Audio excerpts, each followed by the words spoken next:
Hi, Jeremy. Okay, where to go with cerebral palsy, and I am going to call it that. Right now, you're organizing to it, and I'm sorry if the words are coming out of your mouth. You've got to act like it's happening. And a true cerebral palsy diagnosis will be from an MRI that is showing damage to the brain, but you are 2.5 weeks in the NICU. Excuse me. You did have a traumatic event, and we have to go from there. So and then then please get me the eye report. I want to look at that separately because really the complications that you have a vision are adding to the development issues, and that really need to be. So I really, just because you have glasses and esotropia, I want to address it properly when I see what's going on with the report. But first of all, where you're going to start is your newborn movement assessment. I know he's not a newborn, he's 6 months old, but you need to see where the rotation is affecting your child. It's a free course, and you can do that. The second one I want you to work on is the breathing.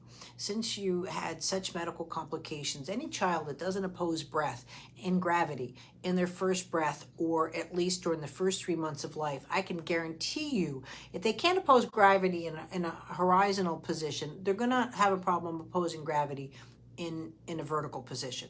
So what that means, if a child has issues with the breath, right, cannulation, intubation, any of those kind of things, or resuscitation, I can tell you right now that they're going to need some kind of intervention, which you are doing for vertical skills.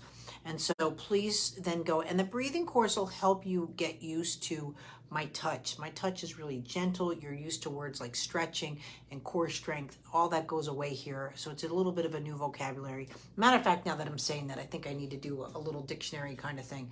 And then going into, I really would like to see you in the worried parent. You'll get the support that you need, and you can go through that group. But if not, you want to start off with the first milestones, because we don't have a good milestone of tummy time.